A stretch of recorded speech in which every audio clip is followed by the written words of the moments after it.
الكريم أما بعد رب اشرح لي صدري ويسر لي أمري واحلل عقدة من لساني يفقهوا قولي. Dear respected brothers, assalamu alaikum wa rahmatullahi wa barakatuh. Again, I asked the question, how old are you kids? 11, 12. I think you're not 50, he's not 60, because you're all lying against the wall. 6 to 14. Come close, inshallah. 11. Oh, I think you guys are like very old, but my back's hurting. Yeah? When it comes to football, who's got the most energy? Me. Okay, quick question. Who believes in Santa Claus? What? No one. Seriously? He's just mothers None of you have met Uncle T? SubhanAllah. Whose birthday is it on 25th December? No. You guys don't even know? Brother Mikhail. SubhanAllah. No, you see, you don't know these things. You want them. Now, obviously, the purpose of this talk is to know about Isa alayhi salam. But can we really talk about Isa alayhi salam without mentioning his mother? No. Who's his mother? Maryam. Maryam alayhi salam. She never got married. What do you know about Maryam alayhi salam? They call her Mary. She's the mother of Isa. Well, one thing I want to say is that if we look at the history of great prophets or great people in Islam, you always see a woman behind her. But in Islam, we have 4 great mothers. Yeah? And one of them is Maryam radiallahu anha. So whenever, you have all these names, like you have Abu Bakr, yeah? They have kunyas, they have names that they're given. But Isa alayhi salam was given Isa bin Maryam. Yeah? And it's a real privilege. So to know Isa alayhi salam, you have to know about Maryam alayhi salam. And this is what you get taught. Isa alayhi salam is his birthday, June 25th. But what actually happened? Yeah? So, yeah, go for it. Prophet Angel Jibreel came down from the heavens by order of Allah subhanahu wa ta'ala, and Maryam alayhi salam was in a corner walking, and the Prophet Jibreel gave her the baby Isa alayhi salam, and he said that if people ask you, you haven't got married and you don't have a husband, how did you have the baby? Just point to the baby, and as some prophets were able to talk at their birth age. SubhanAllah, this guy knows the story better than me. He knows the story better than me, inshallah.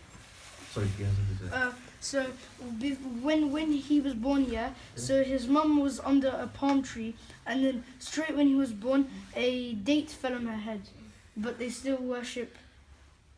Wait, I forgot. SubhanAllah. Again, what you both said is correct.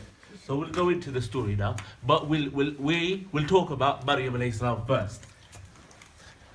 Do you know Maryam alayhi salam was the daughter of Imran? So you got the Surah Al-Imran. After Surah Al-Fatih, you have Surah Al-Baqarah, and then you have Surah Al-Imran, the family of Imran. So it's mentioning this, the family of Imran. So Imran had a wife, Hannah, and Hannah said, if I have a child, I am going to, whatever this child is, I am going to devote him in the sight of Allah. So spend him in the path of Allah. She was expecting to have a son and think, the son, he will do all these things. But she was given a daughter, Maryam alayhi salam. And when she was given this daughter, Maryam alayhi salam, she made dua. When she made that dua, she said, I promised Allah, I will keep my promise. And this was Maryam alayhi salam. And she lived a life like this. She was known as one of the, great women there. And another story, we find in the Quran, there is a surah called Surah Al-Maryam. Yeah? So in there, we find out that Zachariah, another prophet, was one of the caretakers of Maryam alayhi salam. And this is essential. These are things that, and then you find that the son of Zachariah is Yahya. If you heard of Yahya in English, they say John the Baptist. So all this story comes into play. SubhanAllah, she was raised here, and she was known as a pious woman. So could you imagine when Angel Jibreel alayhi salam, because he came beforehand, before the child Isa alayhi salam came, Angel Jibreel came also to Maryam alayhi salam before that, to say that you are a pious woman. Allah subhanahu wa ta'ala has said that you are such a great woman. So she knew she had interaction with the Angel Jibreel alayhi salam beforehand. But later on, Angel Jibril also came to her. And she used to have a compartment, like a cubicle. You know, Ittakar. Any of you guys have seen Ittakar? You have like these cubicles. So Maryam, she had this kind of cubicle. And this is where, again, Angel Jibreel alayhi salam came in the form of a man, a beautiful handsome man. And she was a bit frightened. Yeah, she was a bit frightened. Who's this coming to? And he said, do not be frightened, I am Angel Jibreel. And he said, and he gave her the glad tidings of a child. And you're thinking, you know, normally when it comes to children, you have mother and father. And there's no father here. Well, how is the child going to come up? You see? And she was scared. She goes, what are the people going to say? Stuff like that. Said, no, Allah has given you the glad tidings of a child. And the famous, in the Quran, it says, kun fayakun. Be and it is. If Allah subhanahu wa ta'ala wants to do something, He does it like that. He's done it before. When has He done it before? Anyone know? When the Makkah, the building. When He made the earth. No, in terms of a child. Be and it is. An example before. Sorry? Adam alayhi salam. Adam had no father, no mother, and Allah subhanahu wa ta'ala created him in the same way. Kun fayakun. Be and it is. Allah subhanahu wa ta'ala. And then again Allah subhanahu wa ta'ala did this. Who? Who else? This is a difficult one. Huh? Other than Isa and Adam, who else? No. Later. No? No? Who? I mean, similar towards if you think about Isa alayhi salam. Hawa. Did Hawa had a father, but not a father, sorry, had a male, but there was no female involved. You see, this is the second time. This is the third time. See, people don't realize that. Hawa was made, but from Adam alayhi salam. So Allah subhanahu wa ta'ala has completely reiterated in the Quran that He's able to do these things. But you see, kun fayakun. And now, because there was no father there, she was scared of what? What the people were going to think. And this is where his story comes into play. About when she, and his, about the dates of the palm tree. So as she's going across her journey, if I'm correct, she went across to Nazareth, area of Nazareth, towards Bethlehem. And she was going through intense lot of pain, and she sat down next to a palm tree, a date palm tree, right? And she doesn't have strength. You know how strong these palm trees are? Yeah. Even I right now, I would struggle. If it was me, Brother Sayhan, Brother Mikael together, and we would struggle to shake a palm tree, let alone make the dates fall across. So Allah subhanahu wa ta'ala said, you know, just put your hand towards the palm tree. And from that, the dates fell. You find that, you know, whenever children are born, we give them dates. We screw up the dates and we give them dates. They're very, very good in eyeing. But Allah subhanahu wa ta'ala provided the dates. She was scared. But before that happened, she was scared. She was like, she was really, really scared. And then some say this is the first time Isa alayhi salam spoke. Because he didn't speak, he spoke here. He said to her, do not worry about these things. Because she was really, really worried. How am I going to feed the child? I'm in a place where she's not very familiar, and then she has no one to help her. How is she going to look after the child? And Allah subhanahu wa ta'ala, they say either it was Isa alayhi salam when he was born, that he spoke, or Angel Jibreel, he spoke. And he said that, you know what, do not fear. Allah subhanahu wa ta'ala will provide. So shaking, and then she touched the palm tree, and the dates fall. Now, the thing is, the people, she was scared what the people were going to think. There's a mother, there's no father. What are the people going to say? What do I do here? I've got a child, there is no father. What to do?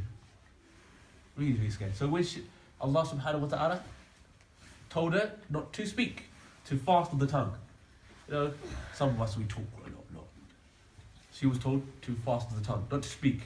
Because no matter how much you try to tell the people, they will argue with you. You find those people, you know, whatever you say, they want to argue with you. So it's best not to speak with them. So Allah subhanahu wa ta'ala told her to remain silent and point to the child. So when she came across these people and they started questioning her, where is the father? Where is the father? How is it you're a mother and there is no father? you're the person who is pious as like Harun. You know, she's a pious person. You're a dignified person in the community. How is this possible? And then she pointed to the child. And like Abdul Rahman said, the child spoke. He said, I am the servant of Allah. I am the servant of Allah. And I have been given a book to reveal to you. So imagine, they're all there. They're all there. They're seeing the miracle of the child actually speak. Sorry, what was I saying? So I have a question here. Go for So it. you know how Miriam, yeah, Yeah. her dad was the king. Like that's what my mum said. And then so why didn't they have respect? I'm not sure if this idea of the king, if anyone knows about this. But as far as Maryam alayhi salam was known to be one of the most, pious people. So it doesn't make sense for there not to be a father of the child. Because the norm is mother, father, and child. You see? So as a person, when you see this, what are you going to do? You're going to be like, where's the father? No? That's going to be a common result. That's why it is. And in society, you will always have those people who, regardless of you, they'll be like, I don't like you. You have those people. You're like thinking, I didn't do nothing wrong, but I just dislike you. Because sometimes it could be from jealousness, it could be from other attributes, but they really get offended when they see other people doing good and they're not survivors. They're not doing it as good as them. Things like that. So you find that. So Isa alayhi salam, this is one of the stories. And I'm going to go into one other story. One great story about Isa alayhi salam. There's so many stories we can talk about Isa alayhi salam. One is the significance of his birth, and there's this other one which has a profound story. Has anyone heard about Isa alayhi salam and the 3 loaves of bread? No. So what were you going to ask? I'm going to ask you about the Zamzam well. Yeah. Where? I think Maryam and Then he went. Okay. So we're going to talk about Isa alayhi salam, 3 loaves of bread. Because this story has a real significance. I think it relates to us. It really does relate to us. And we can take a lot of stories from this. Right? It's a nice story as well. It's one that I think you'll enjoy. So, Isa alayhi salam was with his companions, with his friends. And they hadn't eaten. So they had a certain amount of money. Not that much. And one of them took the money and went to the marketplace, as you do. And you could buy a certain amount of things. So he was going around and he found that he could buy a certain amount of bread. He could only buy 3 loaves of bread with this money. And he was really, really hungry. You know, when you're really, really hungry. So he's got the 3 loaves of bread. And he says, you know what, let me eat one of them quickly. Because he has to share it with the companions. He want to eat it. Let me go to, when some of you fast, I know you stick that little pen when you eat it. Yeah? Chocolates, innit? But look, so this is what he's done. He's taken one. But when he goes in front of Isa alayhi salam, and Isa alayhi salam asked him, what? There's 2 loaves of bread. He presents him with 2 loaves of bread. He asked him, what happened to the 3rd loaf of bread? And he goes, there was no 3rd loaf of bread. He didn't want to tell Isa alayhi salam that he ate the bread because he felt a bit selfish. He felt, you know what, that's wrong. And then they went across on their journey that they were going to make, and they came across a deer. And they wanted to eat. So they hunted the deer, they cut the deer up, and they ate the deer. Yeah? They've eaten it. After finished eating it, Isa alayhi salam said, by Allah, may Allah give you back to life. So Allah subhanahu wa ta'ala gave the ability of Isa to give that deer, and the deer came back to life. SubhanAllah, imagine seeing that, the deer come back to life. But after that, he asked the same guy the question, what happened to the 3rd loaf of bread? After seeing the miracle, you're going to be like, oh, he knows things. He knows. Why don't I tell him? But there's a stubbornness in him. He didn't want to tell him. So they went along their journey. Isa alayhi salam and the companions, they came across the river. They needed to cross this river. He said, hold my hand and we will cross the river together. Imagine that. They're literally walking on water. Remember, brothers? This is not a story. This is actually happened in history. Incident. And he's walking on water. Imagine walking on water. You can see the miracle again. So Isa alayhi salam with the companions walking across the water. And as he's going along, he asked the guy the same question. What happened to the 3rd loaf of bread? Imagine you've actually seen Isa alayhi salam walk on water. He's seeing the miracles. And he's asking what happened to the third loaf of bread. But he still doesn't know the answer. He goes, there was no third loaf of bread. So as they went along their journey, continued their journey. And then they came across a desert. And then this is another miracle of Isa alayhi salam. By the will of Allah, all these things happen by the way. Sand, he got 3 piles of sand. And he turned them into gold. SubhanAllah, another miracle of Allah, he turned them into gold. He said, this path of Allah subhanahu wa ta'ala. This pile is for us. And this pile is for the guy who took the third loaf of bread. What did he do? What do you think he did? He told him he had the third loaf of bread. What? He told him that he had the third loaf of bread. So Isa alayhi salam said, this pass for you, this pass for you, and this pass for you. All the gold is for you. But you cannot accompany us on this journey anymore. SubhanAllah. But he doesn't care about the fact that he saw all these miracles, that he saw Isa alayhi salam do all these miracles, but he was so fascinated by the gold that he forgot everything about the teachings of Isa alayhi salam. And what happened was 3 thieves saw this man with these 3 piles of gold, and they jumped him, they killed him. But the story doesn't end there. They were hungry, so they were distributing, and they distributed it to 3 piles. So 1 pile for this one, 1 pile for this one, 1 pile for this one. See, so they all distributed, but they were hungry, so they sent him to the marketplace to get some food. And then the 2 there that were there, they're like, you know what? If we take out this guy, there'll be more gold for us. And he's over there with the food, and he's thinking, if I poison the food there, all the gold can be for me. So what he does is, he puts poison in the food, and he goes to deliver their food. But as he's going, they jumped him. They came and planned to plot and take his life. They took his life. And what did they do after that to celebrate? They started eating the food. And then you see 1, 2, 3, 4 people lying there on the floor. And there's the pile of gold there. Isa alayhi salam and the companions, they come and see this. And what did they say? What did he say? What did he say? He said, Who ate the... nah, it's similar to that. What he said was, this is al-hayat ad-dunya. This is the life of this world. If you want it to see the correlation of what this world means to the Muslims, what means to the world, if you start taking from this world, this is what the world will do. You'll keep on trying to take it, but we'll be all left there and you'll pass away. This is the hayat and dunya. This is the life of this world. So this is the message that we take from Isa alayhi salam. One of the profound messages. Subhanallah. So I'm going to ask a question. So you know Sayyidina Isa, yeah? Yeah. You know how he was a Muslim? Yes. Why are Christians not Muslims? Because like they believe that he's God and stuff. So there's a fundamental difference is that we find that Christians believe he is the Son of God. And we as Muslims believe he is the Prophet and Messenger of Allah subhanahu wa ta'ala.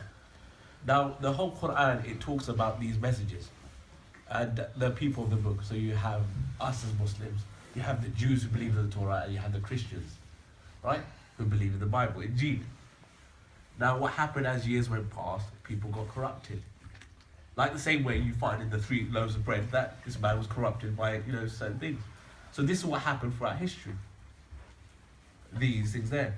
So when they saw the miracles, they forgot that, what did they forget? That Allah subhanahu wa ta'ala allowed Isa alayhi salam. And they was like, oh, how can he do this? He must not be human. You got this thing, like, imagine they're walking on water. It's not something that you can do.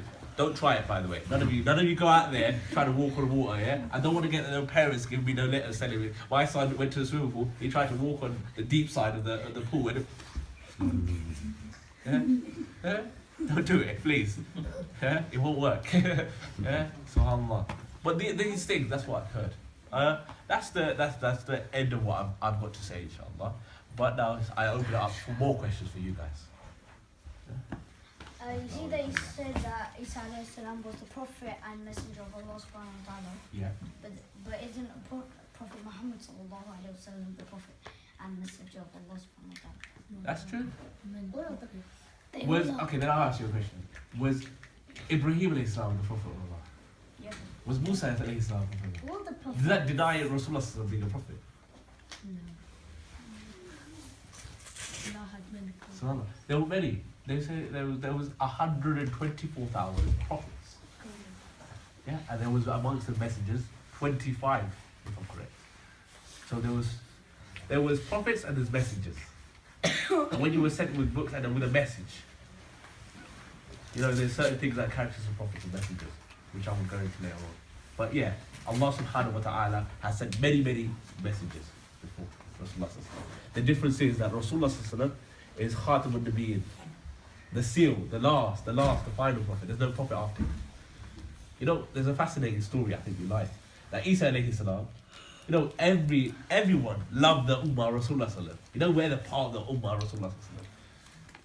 And Isa alayhi salam, all the prophets, they wanted to be a part of him. You know whose dua was answered? Isa alayhi salam. Why? Because he's going to come back and be a part of our Ummah.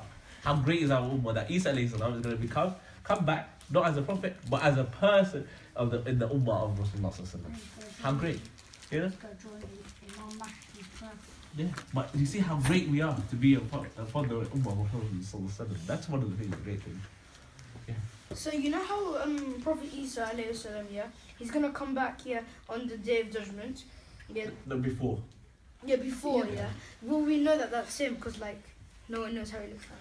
See, these stories are really fascinating about Isa alayhi salam coming back.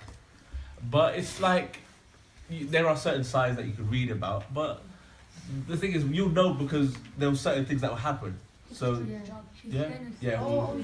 So you can see it. You will see what he's doing from the signs of what Rasulullah sallallahu said about Isa alayhi salam. Okay. Initial down. What? Initial doubt. Yeah. Okay. Bismillah ar-Rahman ar-Rahim. اللهم ربنا آتنا في الدنيا حسنة وفي الآخرة حسنة وقنا عذاب النار اللهم رب اغفر لي ولوالدي وللمؤمنين يوم يقوم الحساب اللهم رب ارحمهما كما ربياني صغيرا اللهم إنك عفو رحيم كريم تحب العفو وأنت يا كريم اللهم استغفر لك ونعوذ بك من سخطك والنار. Ya Allah, forgive us for our sins, and Ya Allah, make us amongst the great ummah of Rasulullah sallallahu alaihi wasallam. Make us amongst those who, after understanding the life of Isa alayhi salam, that we implement from what we understood. That greater than this world is the akhirah, and that we learn that the life of this world is meaningless. آخر دعوانا الحمد لله رب العالمين.